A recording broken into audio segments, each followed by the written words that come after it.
fantasy short stories. Of Portals and Portents by Lesley Herron. Chapter 5, Celsian.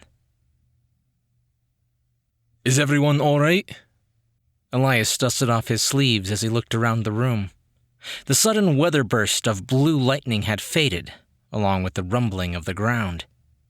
Tragedy, his bodyguard, gave a firm nod of his porcelain and bone mask, and Wilfred twisted his features into a scowl, a sign he took to mean no serious damage had befallen the old man. That just left Eric? Down here. Eric pulled his hands off his head and peered out from beneath the desk. I'm fine. What are you doing down there?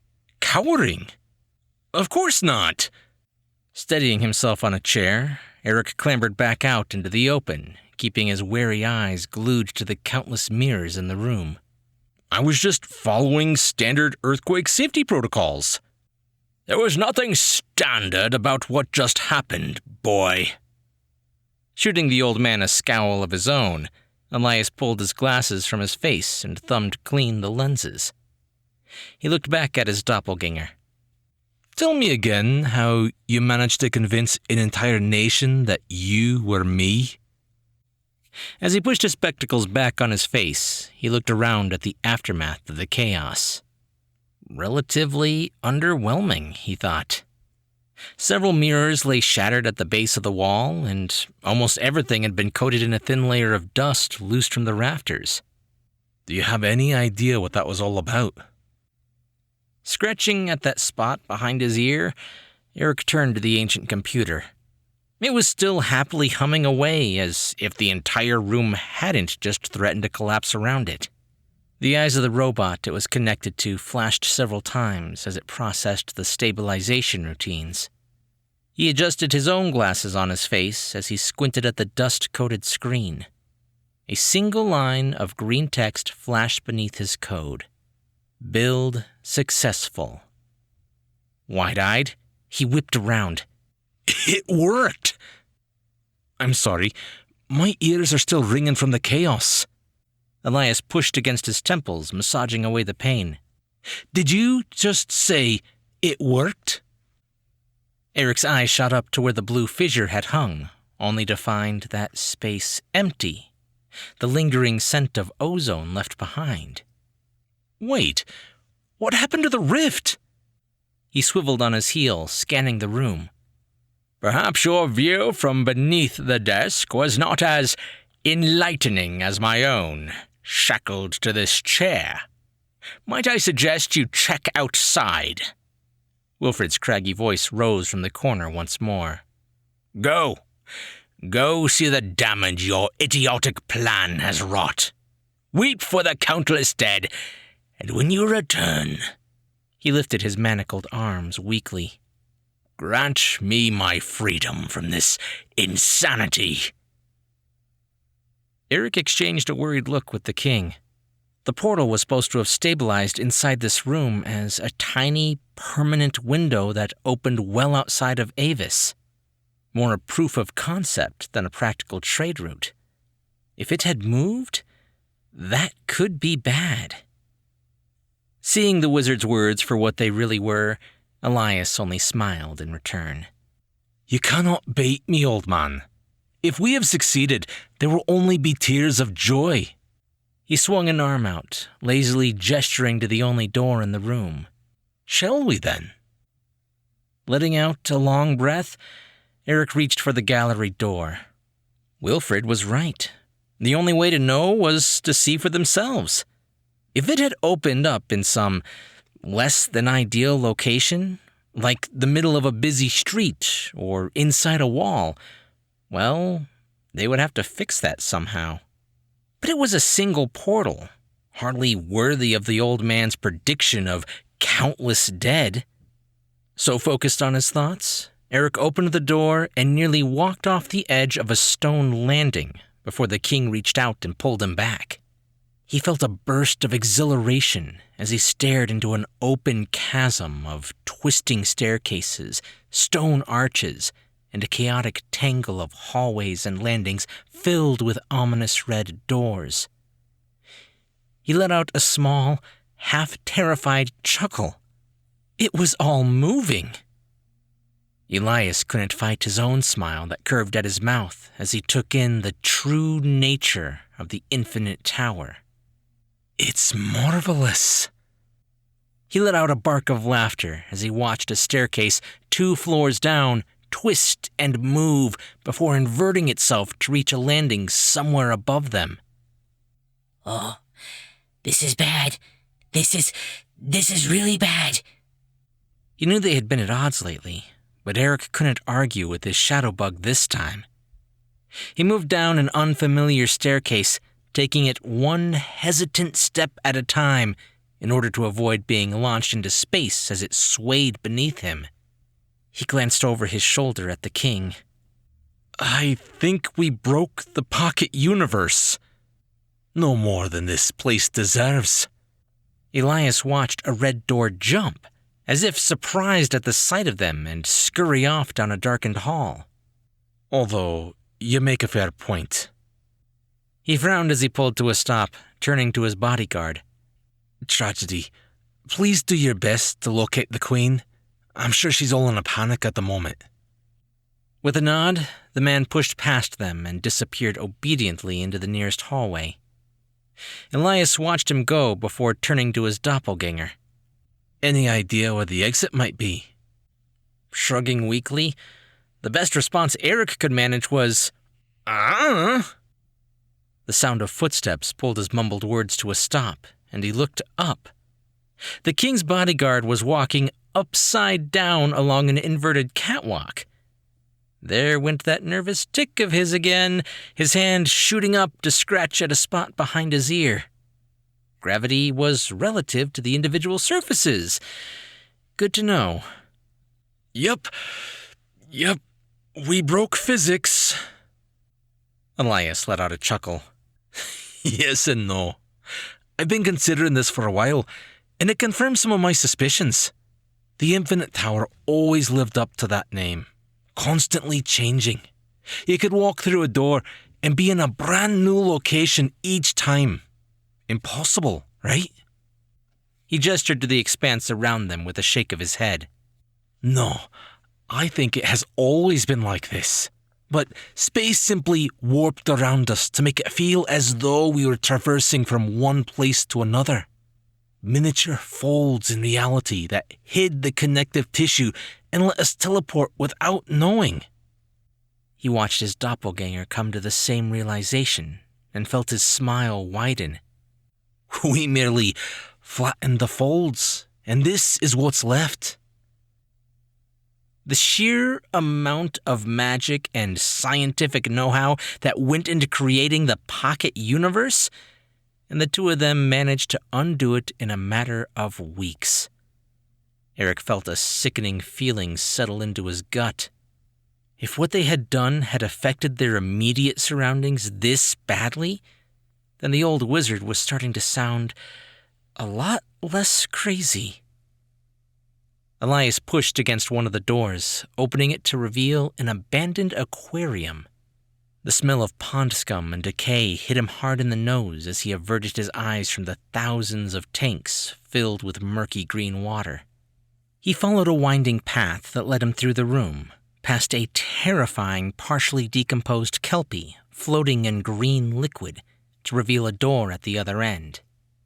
They were back out on a stone landing, staring up at the platform they had just left. They continued to make their way through the castle, navigating the twists and turns with endless staircases and random doors. Elias felt a rush of euphoria with each new room. There was an endless library filled with floor-to-ceiling bookshelves that bowed beneath the weight of 1,000 tomes. They stopped to ponder the giant arthropod encased within a massive iceberg that had been locked between 2 freezing charms. One room even contained a thriving miniature ecosystem, complete with man-eating plants that sought them hungrily. So focused on their experiments in the gallery, neither of them had seen much of what the Infinite Tower had to offer. Eric desperately wanted to spend more time exploring the thousands of rooms his curiosity hungering for more. So, it was almost a disappointment when he stepped out onto a dusty, tiled floor. He stared up at the impossibly large doors that he knew led outside. Moment of truth. Elias licked his lips before he hauled back on the mechanism that released the locks. The pink light of dawn poured in, nearly blinding them as they stepped out into tall grass and cobblestones. There were roads and trees mixed with brick homes and cars? An entire cityscape had been plopped down into the clearing outside the tower, occupying the same space as much of the surrounding flora and fauna. Spindly trees were protruding from stone, and unsuspecting birds were barricaded inside houses. People, so many people, were running around, wide-eyed and frightened. Eric's mind was slowly coming to terms with what his eyes were seeing. This had to be Avis. He darted into the street, nearly tripping as his flip-flops slid on the slick mud that seemed to coat everything. He looked up to see the remnants of a giant disc, now in shambles thanks to the great river Teviot. It had carved clean through the middle of the city. What is going on? Elias dragged a hand down over his mouth. This isn't right. He looked around, worry and confusion warring with an odd sense of achievement. The city was supposed to appear several miles from the tower, not around it. His hand outstretched to help the nearest person, Eric pulled to a complete stop. He turned around, a frown hardening his face. What do you mean, supposed to appear? Elias gave his twin a pleading look. I didn't think you would agree, so what did you do? Caught off guard by the sudden display, Elias staggered back a step to keep his balance. He looked down into the twisted face of rage, a mask he had worn so often himself, but seeing it from the other end took him by surprise. I made a choice, and I taught myself how to alter your code while you slept. We're just bringing back the portal network to reopen trade with the other worlds. That's what you told me.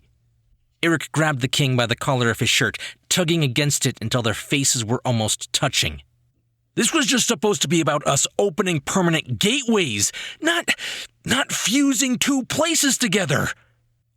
I ruled this city, and I care for its people. Elias let out a long exhale through his nose.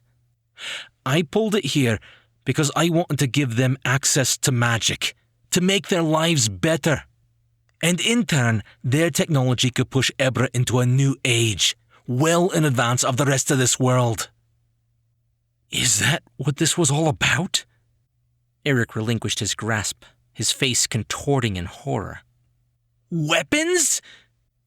Elias held up a hand. If you want to be a reductionist, yes. This world, my world, is woefully under-equipped for the war that the Brotherhood monks bring. But that is merely the beginning. He gave a meager gesture to the ruinous city laid out before them. Once the Brotherhood is no longer a threat, we can bring the height of modern comforts to everyone. Back on its world, Avis was facing foes of its own, ones that could pose a true threat. But here it is the height of power. With magic and technology combined, there is no nation that could stand against it. It's better for everyone.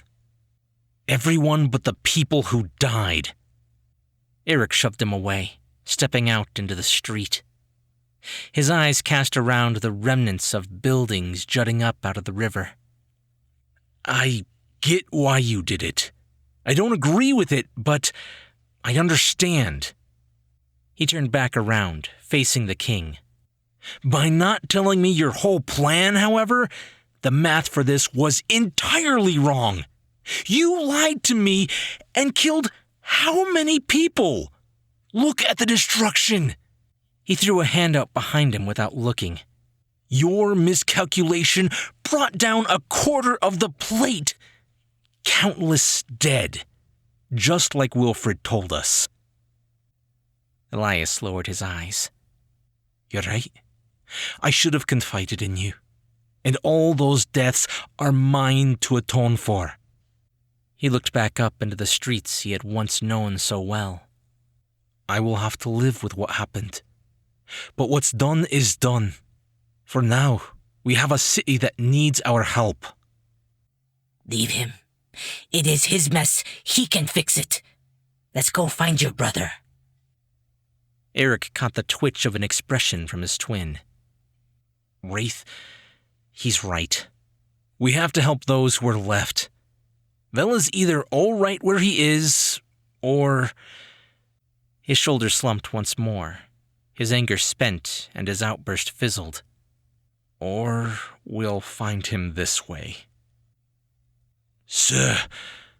Tragedy stumbled to a stop before them, bending over to suck in deep gulps of air. There's a problem. He held up a rolled parchment in his hand. The Queen was not in her quarters. Elias reached out, snatching up the paper. He unfurled it, quickly scanning through his beloved's narrow, loopy handwriting. I cannot, in good faith, continue to follow you in your conquest of the Brotherhood. What you are doing now is no different than what they did to my people. Innocents are being persecuted for crimes they have yet to commit. Please, take the night to sleep on it. If you agree with me and let this course of action go, then I will gladly stay by your side. If not, I shall return to Bastion Hall to carry out my duties there. Please, my love, see reason. I will be down by the river until dawn to allow you time to think. Forever yours, Pyra Folkgrave. The last words of the letter played over and over in Elias's mind. The river. He dropped the note and ran. Long strides carried him in the direction he had seen her walk so often.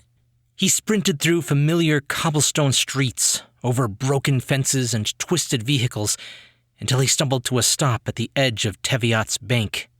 Much of the terrain had been altered with the fusion, but it didn't take him long to find a familiar contour of the river. This was the spot where his wife would sit for hours, dipping her toes into the water. Instead of his queen, he found a monstrous slab of concrete and steel rebar sat in her place. He swayed on the spot, feeling as though the world was shaking once more. Desperation drove him to dig his fingers beneath the edge of the rubble and haul upwards. It strained him to his very core, and soon his muscles and tendons were screaming in agony. Elias knew it was useless, but he didn't know what else to do. He had to know. There was a rustle in the reeds next to him, and Elias turned to see his bodyguards slipping on the muddy banks of the river. Without a word, Tragedy moved in next to him and began to lift as well. What? Eric skid to a stop, pausing to catch his breath. What about the river? One of his knees gave a visceral pop, and Elias let out a feral scream. He steadied himself, shifting his weight to his other leg, and heaved again. Oh! Putting two and two together, Eric dove in beside the others and grabbed hold of a metal protrusion. Regretting his failure to take the Tiny Merc's advice to never skip leg day, he mentally asked Wraith for help. If we do this, it could kill you. If your little revenant can offer nothing but snide remarks, then tell him to keep quiet. Elias snapped with a snarl, doubling down on his efforts to move the slab. He looked over at his twin, but addressing the shadow around him. Pull from the land, you idiot! Don't use your host as an energy source when there is more than enough around you. Eric felt a trembling, cowering sensation in his mind. The comment had been oddly specific, meaning the king could not only sense Wraith, but hear him. It's all right, buddy. You can use me.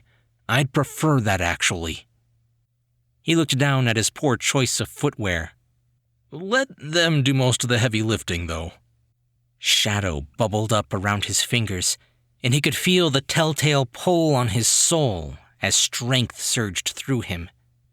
The slab shifted, just an inch. With renewed vigor, the three of them cried out in agony as they doubled their efforts. Eric knew there wasn't enough of his shade to lift this chunk of rubble. It was like trying to move a mountain. He felt something pop in his right arm, and a searing pain numbed his fingers. Sweat began to build on Elias's brow as he fought to find the strength to remove this chunk of the city. He had to know. No, he needed to see. But there, in the back of his mind, a familiar tickle begged for attention. An inkling, a kindling of ancient knowledge that promised a solution. It was a risk, but he had proven his control before. With a lick of his lips, Elias focused his intent. He cleared his mind of his emotions, and he began to pull from the soil beneath his feet. A surge of energy coursed through his veins, and he felt his fingers press into the concrete as though it were merely sand. Look out! Eric let go, stumbling back as he watched the ground around them begin to decay. The vibrant green reeds withered before his very eyes, and the soil turned to ash. He looked up to see black tendrils of shadow erupt from beneath the king's feet and wrap around him, enveloping him in a gentle embrace. With a cry of desperation, Elias forced the edge of the slab above his head. His fingers clenched down on the rubble, and with a mighty crack, it snapped in two and began to crumble. His eyes saw what he needed to see and dropped what was left. He looked down at his hands to see the familiar sight of a glittering void. He had to act quickly before the sleeping goddess within fully awoke. He cleared his mind once more, and, with a directed effort, expelled the excess energy in his body, starving Rivaria before she could take root. The resulting shockwave was strong enough to knock the others off their feet. Eric was pushed backwards into the mud, and he heard a cry of pain as Tragedy was slammed into a nearby tree. What the hell was that? He scrambled to his feet, moving to the king's bodyguard. Do you have any idea how bad that could have been if you lost control? This city is already in shambles, and you risk them to lift a rock? Come here, Tragedy. Let me look at your arm. I'm fine. Back off. The man made to shove the false king aside, but a throbbing pain in his forearm nearly caused him to black out. He clutched at it with his free hand and was surprised to find blood oozing through the fabric. The impact hadn't been that bad. He had taken worse without a scratch. And I'm a doctor. Let me see. The sound of the argument never reached Elias's awareness as he sank to his knees at the water's edge. Hot tears leaked from his eyes and streamed down his face as the full weight of his actions slammed into him. This was his fault. It was not his intention for people to die, but now his city was bisected by a river and thousands were dead, including his wife. There, nestled in the depression left in the mud, a glittering teal brooch offered up its cracked surface to Elias. He reached down and pulled it from the dirt, running his thumb across it. He had bought this in Sharmor for Pyra, along with a promise that soon they would be able to live out their days together. A sad tickle of a smile hit him when he remembered how giddy she had become upon seeing it. He closed his fingers around the jewel and pressed it tight against his chest. Halt! Your presence is not allowed here. Elias felt a heavy hand slam down on his shoulder that pulled him to his feet. He was spun around and came face to sternum with a monstrous metal man. Composed of copper and brass, it stood a staggering 8 feet in height and was roughly twice his size and width. 2 tiny eyes flashed red as a thin antenna appeared above its head, twinkling madly. Failure to comply will result in your immediate disposal.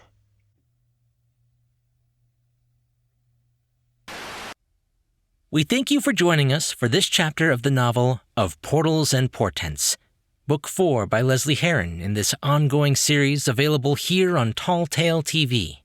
You can find links in the description to where you can listen to all her books and novellas, with new chapters appearing as they are being written and recorded. Think I was bloody errand boy. Go do this, go do that. Your Majesty? Bloody tower, bloody changing all the time. Doors everywhere. Your Majesty? Nope, not there. Seriously? Your Majesty? Not in there either.